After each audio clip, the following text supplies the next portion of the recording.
നിങ്ങൾ ALS കണ്ടിട്ടുണ്ടോ? അതായത് ആംബിയൻസ് ലൈറ്റ് സെൻസർ. അതെ, നമ്മൾ മൊബൈൽ ഫോണിലെ ഓട്ടോ ബ്രൈറ്റ്നസ് വേണ്ടി ഉപയോഗിക്കുന്ന ഒരു സെൻസർ ആണിത് ALS സെൻസർ. പൊതുവേ നമ്മുടെയൊക്കെ മൊബൈൽ ഫോണിൽ നമ്മൾ എന്ത് ചെയ്യാറുണ്ട്, ഈ ഒരു ഓപ്ഷൻ ഡിസേബിൾ ചെയ്തിടാണ് അല്ലെങ്കിൽ ഓഫ് ആക്കി ഇടാറാണ് പൊതുവെ പതിവ്.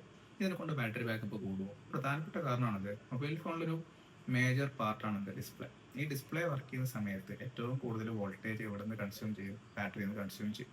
അപ്പോൾ ആ സമയത്ത് ഡിസ്പ്ലേന്റെ ബ്രൈറ്റ്നസ്, ഇത് LCD ഡിസ്പ്ലേ ആണെന്നുണ്ടെങ്കിൽ അപ്രോക്സിമേറ്റ്ലി ഒരു 50 to 30 വോൾട്ടൊക്കെ LCD ഡിസ്പ്ലേക്ക് വർക്ക് ചെയ്യുന്ന സമയത്ത് ആവശ്യമായിട്ട് വരും. ബട്ട് ഒരു LED ഡിസ്പ്ലേ ആണെങ്കിൽ ഒരു 5 to 7 വോൾട്ട് എന്ത് ചെയ്യും LED ഡിസ്പ്ലേക്കും ആവശ്യമായിട്ട് വരും. ഈ ഡിസ്പ്ലേ വർക്ക് ചെയ്യുന്ന സമയത്ത് ഈ ബ്രൈറ്റ്നസ് കൺട്രോൾ ചെയ്യുമ്പോൾ ആ ഒരു LEDക്ക് ആവശ്യമായിട്ടുള്ള വോൾട്ടേജ് കണ്ടിന്യൂസ് ബാറ്ററിയിൽ നിന്നുള്ള പവർ കൺസ്യൂം ആയിട്ടാണ് എന്ത് എടുക്കുക. നിങ്ങൾ ഏതൊക്കെ ഒരു ഫിക്സഡ് കോൺസ്റ്റന്റ് ആയിട്ടുള്ള ബ്രൈറ്റ്നസ് മോഡിലാണ് ഫോൺ വെച്ചിട്ടുണ്ടെങ്കിൽ സ്വാഭാവികമായിട്ട് എന്ത് ചെയ്യും, കണ്ടിന്യൂസ് എന്ത് ചെയ്യും, ഒരേ വോൾട്ടേജ് ആംബിയറിൽ എന്ത് ചെയ്യണം, സർക്യൂട്ട് അവിടെ തന്നുകൊണ്ടേയിരിക്കും. അതല്ല, ALS സെൻസറിന്റെ വർക്കിംഗ് അവിടെ ഓൺ ആണ്, അഥവാ അറ്റ്മോസ്ഫിയർ മാറുന്നതനുസരിച്ച് എന്ത് ചെയ്യും, ഡിസ്പ്ലേയിലേക്കുള്ള ബ്രൈറ്റ്നസ് കൃത്യമായിട്ട് കൺട്രോളബിൾ ആവും. ഇങ്ങനെ വരുന്ന സമയത്ത് രണ്ട് ബെനിഫിറ്റ് ആണുള്ളത്. ഒന്ന്, ബാറ്ററിന്റെ ബാക്കപ്പ് കൂടും. രണ്ട്, ആ സെൻസർ എപ്പോഴും കാര്യക്ഷമമായിട്ട് വർക്ക് ചെയ്യും.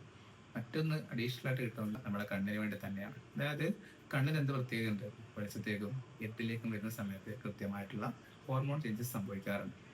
ഈ ചേഞ്ചസിനെ കൃത്യമായിട്ട് മനസ്സിലാക്കിയിട്ട് മൊബൈൽ ഫോണിലെ ഡിസ്പ്ലേന്റെ ബ്രൈറ്റ്നസിനെ കൃത്യമായി കൺട്രോൾ ചെയ്ത് കണ്ണിന് വേണ്ട, അതായത് കണ്ണിന് കൃത്യമായിട്ടൊരു ഗുഡ് ഫീൽ കിട്ടാൻ വേണ്ടി ഡിസ്പ്ലേയിൽ വരുന്ന ഇമേജിനെയും വീഡിയോസിനെയും കൃത്യമായിട്ട് കണ്ണിനെ കൊണ്ട് വിഷ്വലി നല്ലൊരു ട്രീറ്റ് കൊടുക്കാൻ വേണ്ടി തന്നെയാണത് ഈ സെൻസർ ബാക്ക്ഗ്രൗണ്ടിൽ കൃത്യമായിട്ട് വർക്ക് ചെയ്യുന്നത്.